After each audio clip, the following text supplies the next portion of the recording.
বিসমিল্লাহির রহমানির রহিম। আসসালামু আলাইকুম ওরহমতুল্লাহ। এক নজরে কোরআন সিরিজের নতুন পর্বে আপনাদের স্বাগত। আজ আমরা আলোচনা করব পবিত্র কোরআনের অত্যন্ত গুরুত্বপূর্ণ একটি সূরা, সূরা আল মুমিনুন নিয়ে। চলুন এই বরকতময় সূরার গভীরে প্রবেশ করি এবং এর শিক্ষাগুলো অনুধাবন করার চেষ্টা করি। সূরার পরিচয় ও প্রাথমিক তথ্য। সূরা আল মুমিনুন পবিত্র কোরআনের 23 নম্বর সূরা। এর আয়াত সংখ্যা 118 এবং এটি মাক্কি যুগের শেষের দিকে নাজিল হয়েছিল। নাজিলের ধারাবাহিকতা অনুসারে এটি 74তম সূরা, যা সূরা আম্বিয়ার পরে এবং সূরা সাজদার আগে অবতীর্ণ হয়। আর কোরআন মজিদের বর্তমান বিন্যাস অনুযায়ী এটি সূরা হাজ্জের পরে এবং সূরা নূরের আগে স্থান পেয়েছে। নামের রহস্য ও মূল বার্তা। এই সূরার নামকরণ করা হয়েছে আল মুমিনুন। মুমিনুন শব্দটি মুমিন শব্দের বহুবচন, যার অর্থ আল্লাহর বাণীতে সত্যায়নকারী, সত্য বলে মেনে নেওয়া ব্যক্তি বা ঈমানদার। এই সূরার বিশাল একটি অংশ জুড়ে রয়েছে মুমিনদের আলোচনা। এখানে তাদের বৈশিষ্ট্য, করণীয় এবং পুরস্কারের আলাপ অত্যন্ত সুন্দরভাবে তোলা হয়েছে। আর এই সব কিছু বিবেচনায় এই সূরার নাম রাখা হয়েছে মুমিনুন। সূরার শুরু এবং শেষের মধ্যেও এক অসাধারণ সম্পর্ক রয়েছে। সূরার প্রথম আয়াতে আল্লাহ তাআলা সফল ব্যক্তিদের পরিচয় দিয়েছেন এই বলে যে কদ আফলাহাল মুমিনুন, অর্থাৎ মুমিনরা সফলকাম হয়ে গেছে। আর সূরার একদম শেষে আল্লাহ ব্যর্থ লোকদের পরিচয় তুলে ধরেছেন, যারা অবাধ্যতার পথ বেছে নিয়েছিল এবং কখনো সফল হবে না। পূর্ববর্তী সূরার সাথে সংযোগ। এই সূরার সাথে এর আগের সূরা অর্থাৎ সূরা হাজ্জের একটি গভীর সংযোগ রয়েছে। সূরা হাজ্জের শেষে আল্লাহ তাআলা বলেন, হে ঈমানদারগণ, তোমরা রুকু করো, সিজদা করো, তোমাদের রবের ইবাদত করো এবং ভালো কাজ করো, যাতে তোমরা সফল হতে পারো। আর এই সফলতার ঘোষণা ও তার বিস্তারিত আলোচনা দিয়েই সূরা মুমিনুন শুরু হয়েছে। যেন আগের সূরায় যেখানে প্রশ্ন রাখা হয়েছিল, এই সূরায় তার জবাব দেওয়া হচ্ছে। শানে নুজুল বা নাজিলের প্রেক্ষাপট। এই সূরার নাজিলের প্রেক্ষাপটও বেশ তাৎপর্যপূর্ণ। এই সূরার শুরুতেই আল্লাহ মুমিনদের কিছু অনন্য বৈশিষ্ট্য তুলে ধরেছেন এবং ঘোষণা দিয়েছেন যে এসব বৈশিষ্ট্যের কারণেই তারা সফল। তৎকালীন মক্কার মুশরিকরা মনে করত দুনিয়াবি প্রাচুর্য ও ক্ষমতা আল্লাহর সন্তুষ্টির চিহ্ন। তারা নিজেদের প্রাচুর্য দেখে ভাবত তারাই সঠিক পথে আছে, আর মুসলিমরা দুর্দশায় আছে, মানে তারা ভুলের মধ্যে আছে। আল্লাহ তাআলা এই সূরা নাজিল করে তাদের সেই ভুল ধারণা ভেঙে দিলেন। তিনি জানিয়ে দিলেন যে প্রাচুর্য কখনো আল্লাহর কাছে প্রিয় হওয়ার মাপকাঠি নয়, বরং প্রকৃত মাপকাঠি হল আল্লাহ ভীতি বা তাকওয়া, যা মুশরিকদের মধ্যে ছিল না। মোট কথা, আল্লাহ তাআলা মুমিনদেরকে সুসংবাদ এবং কাফিরদেরকে সতর্কবার্তা দেওয়ার জন্যই এই সূরাটি নাজিল করেছেন। সূরার গতিপথ ও বিষয়বস্তু। আসুন এবার সূরাটির মূল বিষয়বস্তু বা গতিপথ দেখে নিই। 1. প্রথমত সত্যিকারের মুমিন।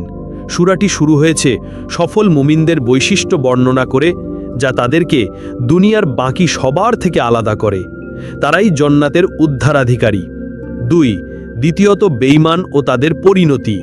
এরপর আদ, সামুদ, নূহ আলাইহি ওয়াসাল্লামের জাতি এবং ফিরাউনের মতো অবাধ্য জাতিগুলোর করুণ পরিণতির কথা বলা হয়েছে, যারা দুনিয়াতেই ধ্বংস হয়েছিল এবং আখিরাতেও তাদের জন্য রয়েছে কঠিন শাস্তি।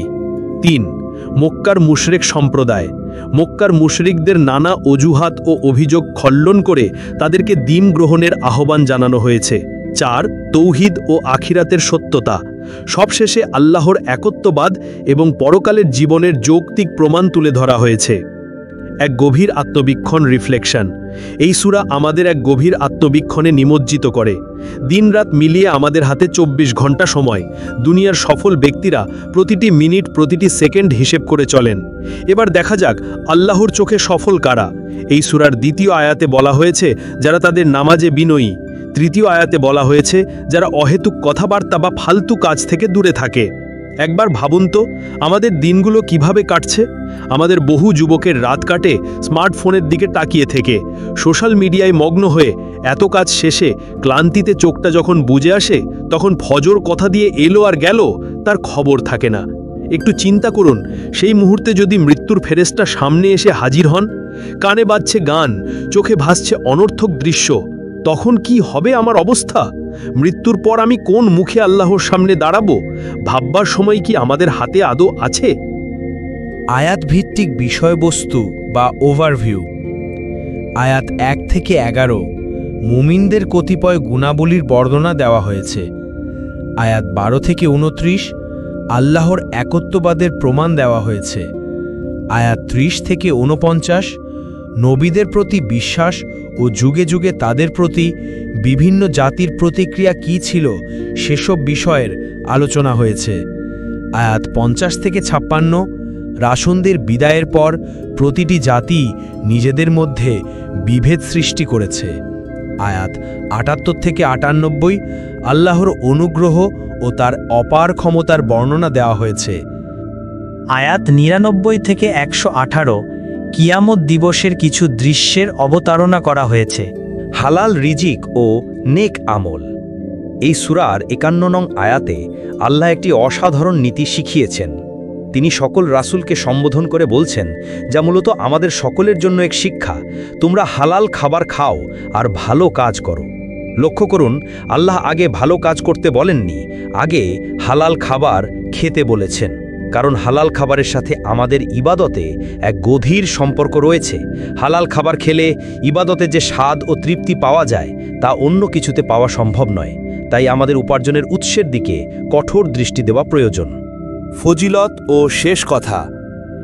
এই সূরার ফজিলত সম্পর্কে নবীজি সাল্লাল্লাহু আলাইহি ওয়াসাল্লাম বলেন, আমার উপর এমন 10টি আয়াত নাজিল করা হয়েছে, যে ব্যক্তি তার ঠিকঠাক মতো আমল করবে সে জান্নাতে যাবে। এরপর তিনি সূরা মুমিনুনের প্রথম 10টি আয়াত পাঠ করে শোনান। আল্লাহ আমাদের সবাইকে এই আয়াতগুলোর ওপর আমল করার তৌফিক দান করুন, আমিন। পরিশেষে এই সূরা আমাদের শেখায় সফলতা কি, সফল কারা এবং কিভাবে সফল হতে হয়। এটি আমাদের অনর্থক কাজ থেকে বিরত থেকে নামাজে মনোযোগী হয়ে এবং হালাল ভক্ষণ করে আল্লাহর দিকে ফিরে আসার আহ্বান জানায়। আর একটি গুরুত্বপূর্ণ শিক্ষা হলো মুসলিমদের নিজেদের মধ্যে ঐক্য ধরে রাখা। আল্লাহ তাআলা আমাদের সবাইকে এই সূরার শিক্ষা অনুধাবন ও আমল করার তৌফিক দান করুন, আমিন। আজকের পর্বটি এখানেই শেষ করছি। ভিডিওটি ভালো লাগলে লাইক ও শেয়ার করে দিনের এই বার্তা ছড়িয়ে দিতে সাহায্য করুন। পরবর্তী পর্বে আবার দেখা হবে ইনশাআল্লাহ। আসসালামু আলাইকুম।